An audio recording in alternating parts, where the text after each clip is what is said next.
berkembang pesat dari hanya via mesin ketik, kemudian surat-suratan, kita beranjak kepada handphone. Ada dulu Nokia, ya, Siemens dan lain sebagainya. Itu kalau kita flashback fenomenal banget gitu ya. Kemudian main Facebook, Gmail dan lain sebagainya. Akhirnya beranjak kepada teknologi yang masa kini kita hadapi. Ada TikTok, Instagram, ada mulai aplikasi terbaru Threads dan lain sebagainya. Dan itu yang menyaksikan anak-anak milenial. Karena kalau anak Gen Z, mereka sudah lahir di kala teknologi sudah ada gitu. Apalagi generasi Alpha ya teman-teman ya.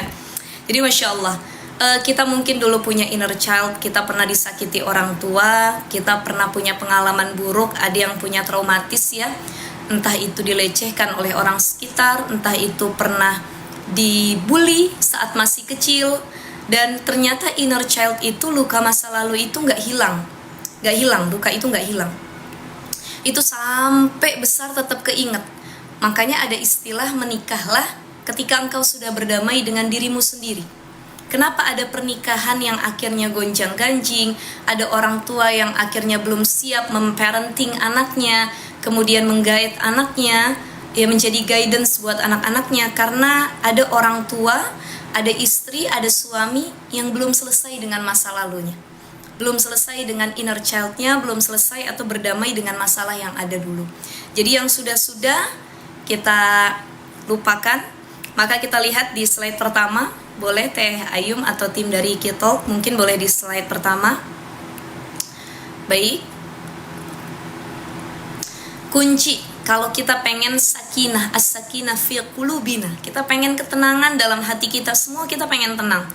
Siapa sih orang yang hidupnya nggak pengen tenang, ya? Karena cita-cita tertinggi itu ketenangan. Jadi kalau kita tanya sekarang, apa sih kebahagiaan itu? Nabi bilang dalam satu hadisnya, bahagia itu tatkala punya istri yang solihah, tempat tinggal yang layak, ya, punya anak-anak yang solih, itu bahagia. Kemudian dikatakan juga bahagia itu ketika kita sehat afiat, kemudian lagi rizki kita barokah. Nah ini maksud Nabi SAW. Selama ini kan perspektif kita beda. Bahagia menurut kita itu adalah perkara dunia saja. Jadi bahagia versi kita itu cuma perkara dunia. Ya, bahagia itu ketika kita punya rumah mewah, mobil mengkilat, kemudian lagi emasnya menumpuk, baik itu yang emas logam mulia ataupun yang perhiasan. Bahagia itu tatkala punya pendamping yang tampan, yang cantik, harta banyak, jabatannya tinggi, popularitas di mana-mana, kita lupa. Ternyata bahagia bukan tentang itu, ya. Bahagia itu tatkala Allah kasih ketenangan, keberkahan dalam hidup kita. Itu bahagia yang sesungguhnya. Kenapa sih kita tidak mudah melupakan kesalahan orang lain? Bisa jadi ada dendam, kemudian ada iri hati dan penyakit hati. Jadi sulit memaafkan itu bukan hanya karena kita yang disakiti, bisa jadi ada penyakit hati yang memang mengendap di sini. Nah ini yang harus kita perbaiki ya. Jadi semua kita pengen bahagia, semua kita pengen tenang. Maka ada dua prinsip yang harus kita lakukan, ingat dan lupakan. Apa yang harus diingat? Pertama, ingat kesalahan orang lain kepada kita. Saya kebalik nih ya. Oke, ingat kesalahan kita kepada orang lain. Jadi hal yang pertama, ingat kesalahan kita kepada orang lain. Yang kedua, ingat kebaikan orang lain kepada kita. Ini hal pertama. Jadi ingat kesalahan kita kepada orang lain dan ingat kebaikan orang lain kepada kita. Ini ingat yang kedua. Ingat yang dua perkara. Yang pertama ya. Jadi orang pernah bikin salah sama kita, lupain, ridhoin, lepasin. Gak usah diinget-inget. Kenapa? Karena yang ada jadi penyakit. Bukan hanya penyakit ruhani, tapi juga penyakit jasmani. Karena penyakit ini kan terbagi dua. Ada ruhani, ada jasmani. Kalau penyakit jasmani, mudah. Kita sakit buru-buru berobat, cari dokter yang expert di bidangnya. Kemudian dokter spesialis. Ada orang kena jantung ke dokter jantung. Ada orang kena lambung ke dokter penyakit dalam. Ada orang yang gangguan di saluran telinganya atau tenggorokannya ke dokter THT. Jadi semua langsung bisa datang ke pakarnya, ya. Atau ada kita yang mungkin kena sakitnya tuh remeh-temeh, sakitnya tuh kecil gitu ya. Misalkan pilek, batuk, bengek, korengan, itu kan buru-buru langsung ke dokter, beli salep ya. Apa ya kira-kira yang bisa nyembuhin biar saya kembali sehat lagi? Tapi kita lupa bahwa banyak dari kita yang gak buru-buru nyembuhin diri kita tatkala kena penyakit rohani. Jadi kita kena penyakit rohani dan kita gak buru-buru nyembuhin itu. Akhirnya penyakit rohani ini mendangkal dalam hati kita. Dan salah satu ciri penyakit orang kena penyakit rohani adalah qalbun mayyit, hatinya itu mulai mati, bukan qalbun marid lagi. Jadi bukan sakit lagi hatinya, tapi mayyit, mati hatinya. Dan apa ciri hati yang mati? Pertama, adamul huzni, gak punya rasa sedih tatkala dia ninggalin ibadah. Jadi saya ambil case contohnya begini analoginya teman-teman ya. Ada orang yang biasa sholat subuh tepat jam 4:30 ya. Kemudian ketika dia telat, dia bangun jam 5 nih, selisihnya setengah jam. Atau dia bangun jam 6, 1 jam setengah. Dia nangis, dia minta maaf sama Allah, ya Allah harusnya saya bangun tepat waktu, jam 4:30 azan subuh saya langsung wudhu bangun. Tapi ya Allah saya ketinggalan. Dia nangis, dia sholat taubat, dia istighfar diulang-ulang minta maaf kepada Allah. Itu artinya masih ada al-huzn, kesedihan. Kesedihan ketika ketinggalan ibadah, kesedihan ketika kita ketinggalan jadi orang soleh, kesedihan ketika kita ketinggalan untuk beramal soleh. Itu tandanya hati kita masih hidup. Tapi kalau ada orang subuhnya kesiangan atau dia ketinggalan beramal soleh, biarin aja tuh, ya udah nggak usah diikutin, itu mah amal dia, saya mah urusan saya gitu. Atau ada orang kesiangan subuhnya, dia nggak nangis, ya udah nyantai aja, ya enjoy aja, apa sih yang ditangisin, ya udah kesiangan aja. Itu tandanya kalbunya mulai marid, bahkan menuju ke mayit, sampai mati hatinya, kalbun mayit. Nauzubillah min zalik. Nah ini yang kita ngeri teman-teman. Jadi orang kalau sudah mulai mati hatinya, satu, adamul huzni, gak sedih lagi kalau dia gak beramal, gak sedih kalau gak baca Quran, gak sedih kalau gak sholat tepat waktu, gak sedih kalau gak menutup aurat, ya, gak sedih kalau gak tahajud, duha, zikir kepada Allah, nolong orang, dia gak sedih. Itu tandanya hatinya mulai sakit bahkan mati. Yang kedua, adamun nadam, ciri orang yang mati hatinya adalah dia nggak punya penyesalan tatkala abis bikin maksiat. Allahu Akbar, astagfirullahaladzim. Banyak dari kita dan bahkan semua teman-teman mau saya, kita ini manusia yang memang tempatnya dosa. Nggak mungkin kita nggak bikin dosa, pasti kita sering bikin dosa, nggak sekali dua kali. Bohong nggak bisa dihitung. Tapi tatkala kita abis bikin dosa, kita nyesel, ya Allah, demi Allah saya janji saya nggak mau ngulang lagi dosa itu. Saya coba walaupun kadang-kadang kecelek lagi, jatuh lagi, ngulang lagi, cuman tetap kita an-nadam, nyesel lagi, istighfar lagi, kembali lagi kepada Allah. Itu tanda hati kita masih hidup. Maka kalau ada orang abis bikin dosa nggak nyesel, abis ngelihat yang nggak baik, abis berzina, abis ngambil hak orang lain, abis menipu orang, abis menggibahin orang, memfitnah orang lain, dia nggak nyesel, dia nggak ada rasa takut sama Allah. Itu tanda hatinya mulai mati. Jadi coba kita lihat, jangan-jangan yang berpenyakit kita bukan karena orang lain, jangan-jangan yang baper kita merasa itu kesalahan besar padahal hal sepele yang akhirnya dibesar-besarkan. Maka ada orang yang dendam kesumat tuh, ya, bukannya dia harusnya ingat kesalahan kita kepada orang lain dan ingat kebaikan orang lain kepada kita, akhirnya dia yang kedua. Apa itu yang kedua? Yang kedua, akhirnya dia sebaliknya, yaitu kita selalu nginget kebaikan kita ke orang, tapi kita ingat kesalahan orang ke kita. Ya, anaknya bilang, halo, assalamualaikum. Assalamualaikum. Lancar ya? Oke, suaranya tetap kedengeran kan ya? Oke, saya lanjut ya. Jadi seperti itu, banyak orang yang tadi sampai mana? Hilang suara ya? Insya Allah. Oh, jadi gini, harusnya kan yang jadi prinsip kita itu ingatlah kesalahan kita kepada orang lain dan ingat kebaikan orang lain kepada kita. Tapi yang ada kebalikan, kita ingat kesalahan orang kepada kita dan ingat kebaikan kita ke orang. itu tuh kalau bukan saya yang nolong gak mungkin dia gajinya segitu sekarang. Itu kalau bukan saya yang jodohin gak mungkin dia dapat suami kayak gitu. Jadi yang diingat kebaikannya. Begitupun dia ingat kesalahan orang kepada kita. Tuh dulu tuh dia yang masih kecil suka bully saya tuh. Tuh dia tuh dulu suka fitnah saya, suka gibahin saya. Dia mah gak pernah senyum sama saya, gak pernah ngasih makanan. Udah gak usah dibaikin. Akhirnya kita ingat kesalahan orang. Maka ini yang seharusnya jadi reminder buat kita bersama, teman-teman. Bagaimana seharusnya prinsip ini yang harus kita lakukan. Satu, ingat kesalahan kita kepada orang lain. Dan ingat kebaikan orang lain kepada kita. Poin yang kedua, lupakan. Apa yang harus dilupakan? Lupakan kebaikan kita kepada orang lain dan lupakan kesalahan orang lain kepada kita. Jadi maafin, ya. Orang yang tenang ngejalanin hidup bahagia itu kuncinya satu, dia nggak ngebandingin kebahagiaan dia dengan kebahagiaan orang lain. Yang kedua, orang yang bahagia itu adalah orang yang tidak mengingat kesalahan orang lain kepadanya. Karena kita paham kita juga punya salah, orang lain juga punya salah, tolong. Mungkin yang harus di-manage adalah kolbun kita, hati kita. Hati kita yang baper, hati kita yang kebawa perasaan, hati kita yang lemah, hati kita yang gak bisa diajak bercanda. Karena ada loh beberapa orang yang memang sulit diajak bercanda. Jadi kalau dia ngatain orang itu, dia expert banget, ahli banget.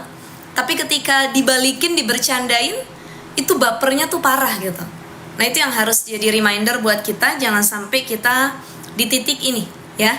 Mari sama-sama teman-teman kita lupakan kebaikan kita kepada orang lain dan lupakan kesalahan orang lain kepada kita. Boleh kita di slide selanjutnya. Baik, sudah ada.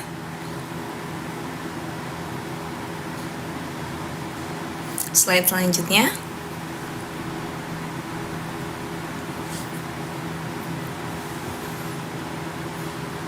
Oke, sekarang yang jadi pertanyaannya ya, critical questionsnya gini, pertanyaan paling penting.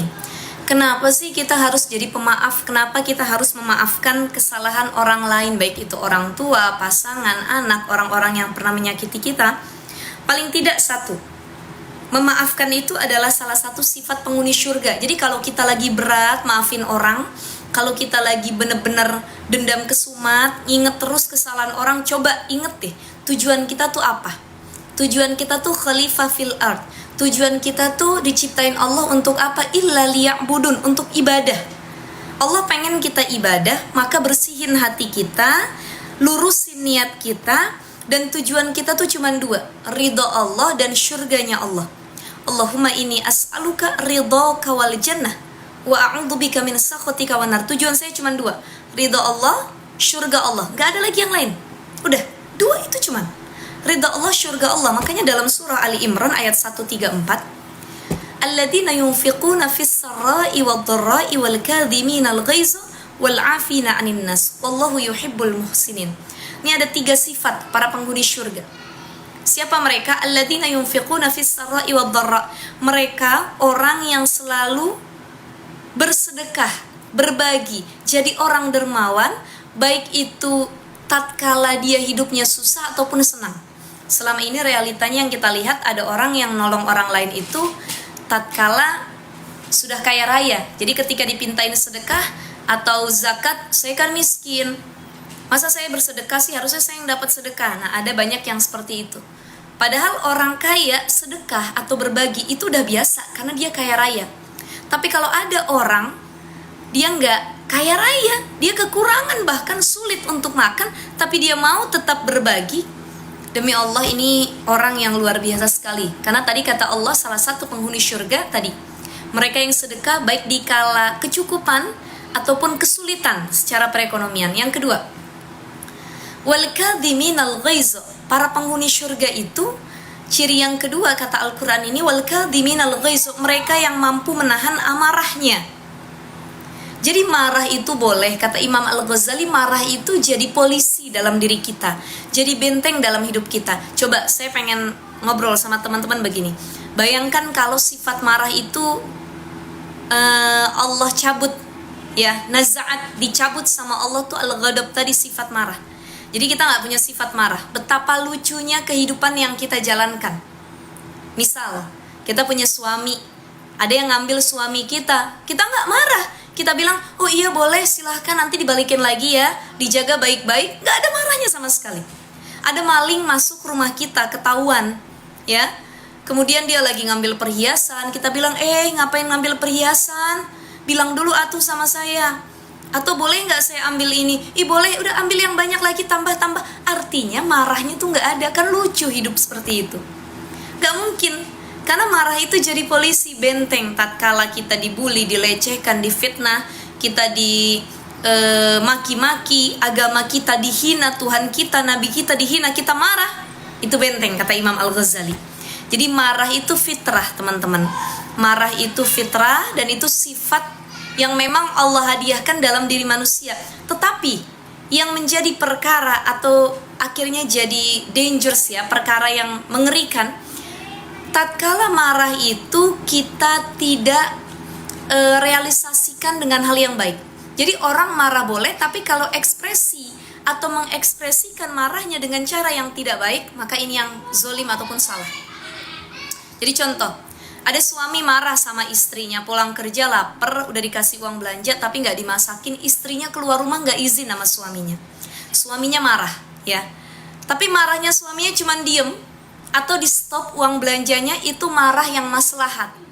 Tapi kalau ada suami marah sama istri, dia sampai mukul istrinya, nonjok istrinya, nendang istrinya, dilempar istrinya dengan benda-benda tajam, digamparnya bolak-balik, Allahu Akbar. Ini yang disebut dengan mengekspresikan marah dengan cara yang salah.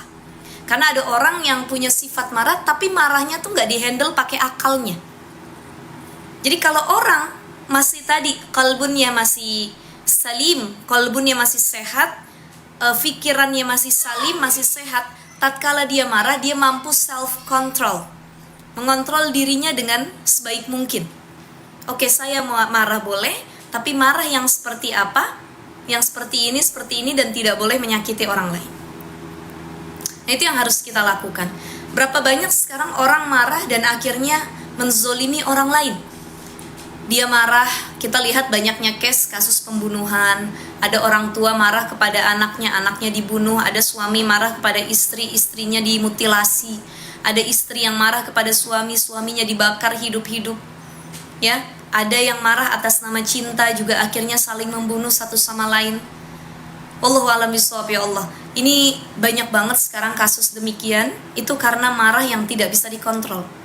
Jadi ada kiat-kiat tatkala kita sedang marah, kita kesel, kita disakitin, kita marah, betul. Ada orang nyakitin kita sampai kita bilang saya nggak maafin 7 turunan. Demi Allah sampai mati di akhirat saya tuntut dia. Nah, itu marah yang salah. Nabi, ya Allah teman-teman, Nabi itu dilempar batu, dimaki, diusir dari negeri Syam kala itu. Tapi apa yang Nabi lakukan gitu ya, Syam, kota Taif ya kala itu ya, yang sekarang jadi destinasi jalan-jalan orang yang umroh. Nabi nggak marah, Nabi cuma berdoa, Allahumma hdi qaumin fa innahum la ya'lamun. Ya Allah, maafin mereka, kasih petunjuk buat mereka yang nyakitin saya, karena mereka mungkin belum dapat hidayah darimu.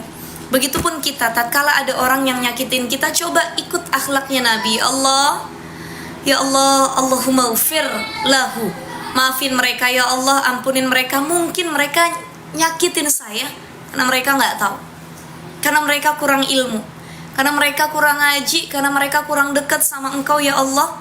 Perbaiki mereka ya Allah, aku redha, mudah-mudahan mereka jadi versi terbaiknya. Ini kan mulia kalau doanya begini ya.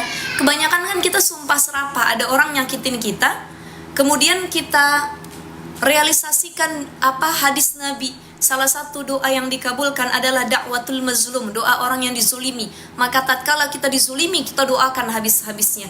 Ingat teman-teman, saya pernah dengar satu hadis Nabi, ya Allah, ini bikin saya merinding. Dan akhirnya saya merefleksi diri saya sendiri untuk lebih hati-hati ketika mendoakan orang lain, terutama mendoakan keburukan. Ya. Jadi kata Nabi itu dalam hadisnya, tatkala kita lagi ngedoain orang lain, itu kita bukan doain diri kita doain orang lain. Kita disakitin misalkan, kita bilang, mudah-mudahan kamu yang nyakitin saya besok bangkrut 7 turunan. Mudah-mudahan kamu gak bakalan lagi dapat kebahagiaan. ya, sakit selama-lamanya. Maka di situ tatkala kita mendoakan orang lain, malaikat mengatakan amin, walaka bimislin, amin, semoga itu juga nanti terjadi kepadamu. Allahu Akbar. Jadi kalau kita lagi doain kepada orang lain, itu malaikat ngaminin biar doa itu balik arah ke kita. Maka kalau bayangkan, kalau kita doanya yang baik teman-teman, ya, kita pengen punya keturunan, udah nikah lama belum punya keturunan, mungkin selama ini kita fokusnya ke diri kita dan pasangan. Ya Allah, kasih kami keturunan yang solih dan solihah. Tapi coba, agar doa itu lebih cepat dikabul sama Allah, doain orang juga. Ya Allah, kasih teman-teman saya si ABCD yang belum punya anak, ya Allah, mudahkan mereka bisa punya keturunan, ya Allah. Apa kata malaikat? Amin, walaka bimislin, amin, kamu juga segera dikasih sama Allah. Ya Allah, kasih mereka yang belum dapat jodoh, pasangan yang solih-solihah, ya Allah. Malaikat mengatakan amin, walaka bimislin, kamu juga nanti dapat yang soleh pasangannya. Itu kan dahsyat tuh, the power of doa, ya. Bukan hanya the power of forgiveness, tapi the power of doa. Betapa maha dahsyatnya doa yang kita panjatkan ke Allah, malaikat mengaminkan, dan itu akan terjadi kepada kita. Bayangkan kalau yang kita doa buruk, yang keluar dari mulut kita yang jelek-jelek, Allahu Akbar, bisa jadi itu akan kembali kepada kita nantinya. Nauzubillahi min dzalik. Maka satu, orang yang terus belajar untuk memaafkan, karena langsung memaafkan gak mungkin, tapi step by step, butuh proses.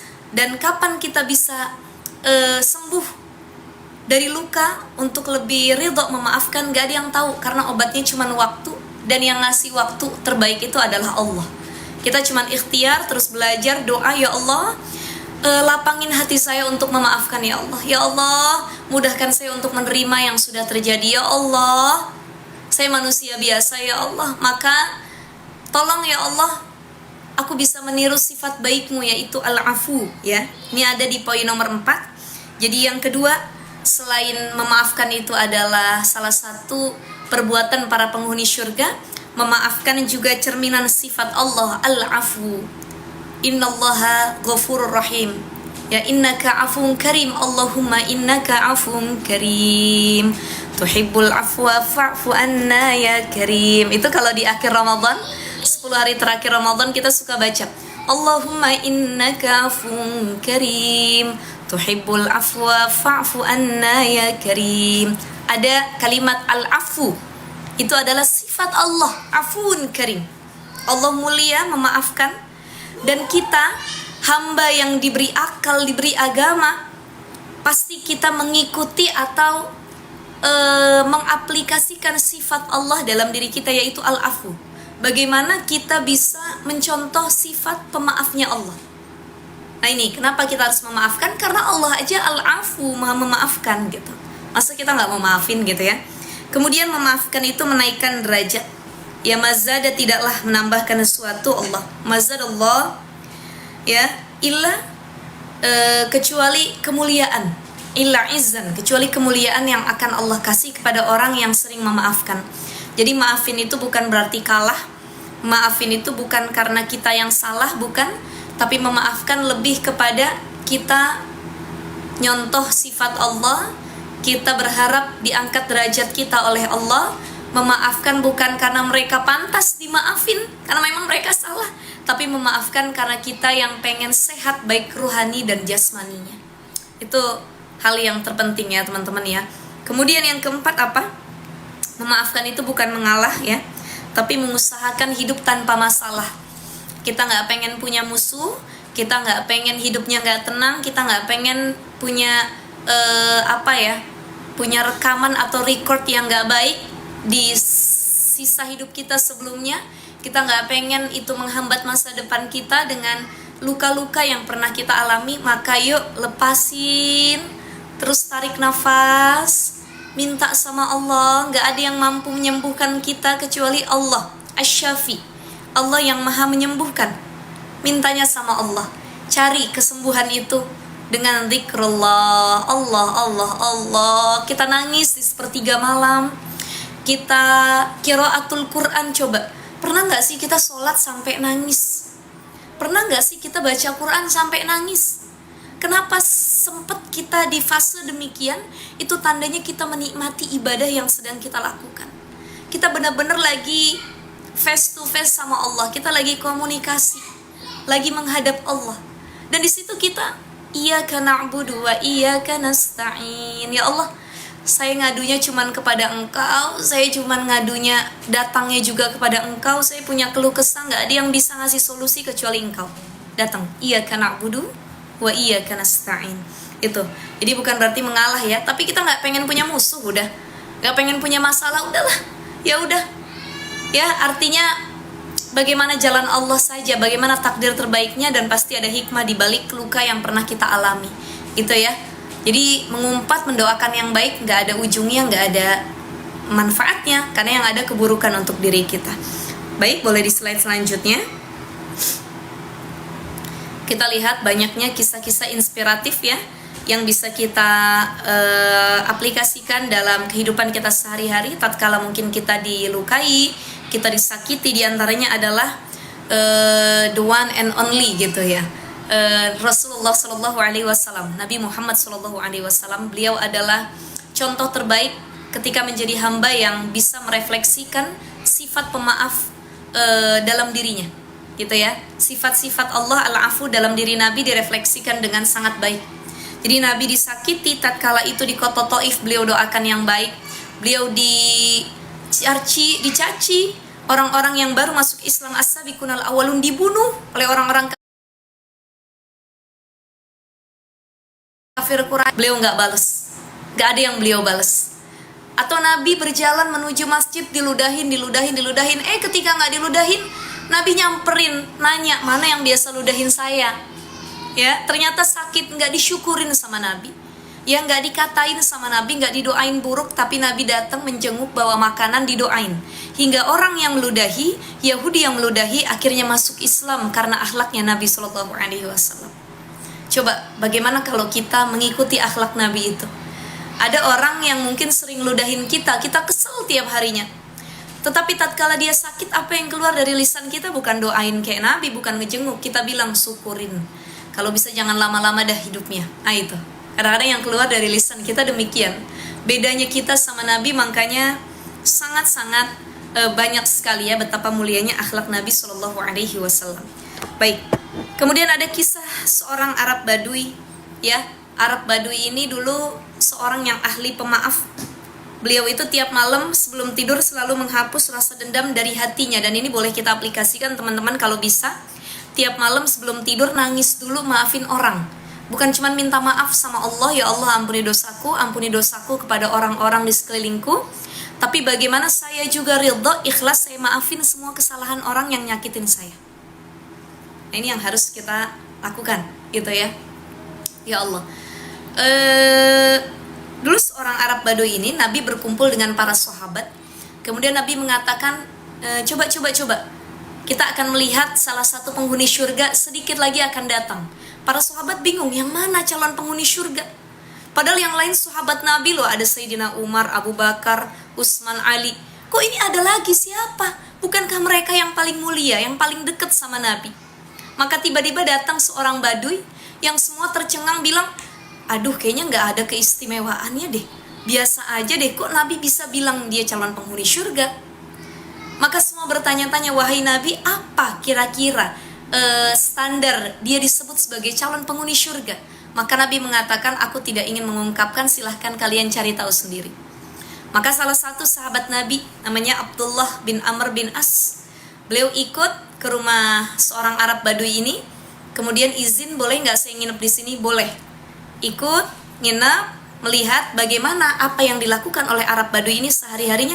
Ternyata nothing, nggak ada apa-apa, biasa aja, ibadahnya biasa. Dan Abdullah bin Amr nyamperin si Badui, wahai tuan, kata Nabi, demi Allah engkau itu calon penghuni surga. Terharu si Arab Badui itu, iyakah? Iya, makanya aku bingung kira-kira apa ya amalan yang kau lakukan. Nggak ada, aku gini-gini aja, bahkan mungkin aku lebih kurang amalannya daripada kalian para sahabat.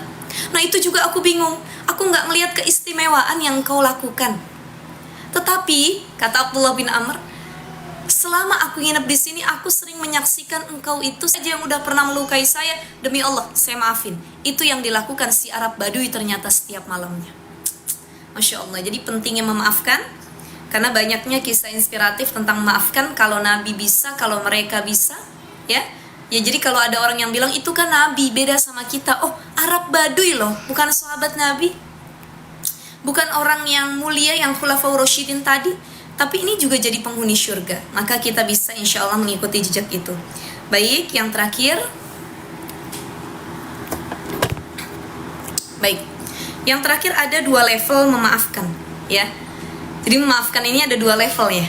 Kita tingkatan yang mana nih? Yang pertama, memaafkan itu kan ada yang disebut dengan al-afu dan ada yang disebut dengan as-sofu. Apa bedanya al-afu dengan as-sofu? Dan mana yang paling tinggi tingkatannya? Tentu yang paling tinggi adalah as-sofu. Jadi al-afu ini kita menghapus kesalahan orang lain dari hati dan pikiran kita, seolah kesalahan itu nggak pernah ada. Saya ambil contohnya begini teman-teman. Saya ambil satu tulisan ya. Ini saya punya buku. Saya punya buku, ada catatannya. Ya, ada catatannya. Ini kan sudah ternoda nih kertas yang putih ini dengan pulpen ataupun pensil, ya. Maka agar saya pengen ngelihat kertas ini putih kembali. Karena pusing saya ngelihat kertas yang udah dicoret-coret. Apa yang harus saya lakukan? Menghapus. Kalau itu pensil, dicoretnya dengan pensil, dihapusnya dengan penghapus. Kalau itu dicoretnya dengan pulpen, maka dihapusnya dengan tip X. Ya, ada yang cair, ada yang pakai tempelan gitu. Nah, inilah yang disebut dengan al-afu. Orang itu pernah bikin noda di hati kita, pernah ngelukain. Kemudian kita al-afu, kita coba hapus noda itu. Tetapi saya tanya sama teman-teman, ketika tulisan ini saya hapus, ada bekasnya atau tidak? Ada? Ada bekasnya? Ada nggak? Baik yang pulpen maupun yang pensil kan pasti ada tuh. Nggak 100% kembali kepada yang sangat-sangat putih gitu ya, seperti ini kan nggak mungkin, pasti ada bekasnya. Itu yang disebut dengan al-afu. Jadi al-afu ini mulia, memaafkan, menghapus, tapi belum menghilangkan 100%. Maka ada yang bilang, saya mah udah maafin, cuman saya nggak lupain sampai mati, itu masih al-afu. Tapi kalau sudah di tingkatan as-sofu ini disebut dengan membuka lembaran baru, ya, melanjutkan hubungan dengan ikhlas tanpa menyimpan sisa luka. As-sofu ini bukan lagi ngapus, tapi bikin paragraf baru, bikin kertas yang baru, nggak ada coretannya sama sekali. Ini yang disebut dengan as-sofu, yuk buka lembaran baru, yang nggak ada bekasnya, nggak perlu dihapus, masih putih. Ini yang disebut dengan as-sofu. Dan sulit sekali kita berada di tingkatan as-sofu, memaafkan orang lain, kemudian ikhlas dan tidak pernah mengingatnya sama sekali. Itu mulia sekali. Nah, insya Allah mudah-mudahan kita bisa menjadi orang yang memaafkan orang yang pernah menyakiti kita, baik sengaja ataupun tidak. Karena memaafkan itu adalah level tertinggi dari pengendalian diri dan kematangan jiwa. Orang kalau sudah mampu memaafkan, orang kalau terus belajar untuk memaafkan, artinya jiwanya sudah mulai matang, self controlnya semakin berkembang. Tapi kalau ada orang yang langsung sumpah serapah, dendam kesumat, itu tanda tidak ada self control dalam dirinya, dan mungkin kurangnya belajar atau lebih mendekat kepada Allah. Karena tadi kalau kita dekat sama Allah, kita akan paham bahwa betapa maha pengampunnya Allah, dan kita nih hamba yang biasa, tapi kita dengan gengsinya nggak mau maafin kesalahan orang lain. Insya Allah mudah-mudahan dimudahkan untuk memaafkan siapapun orang yang nyakitin kita. Ikhlas, ridho, secara teori mudah memang, tapi prakteknya kita perlu belajar. Nggak ada yang 100% langsung berubah jadi orang baik, nggak ada. Karena butuh proses, apapun yang ingin kita lakukan gitu ya, terutama jadi orang yang baik dan memaafkan. Baik, mohon izin sebentar. Mohon izin sebentar ya.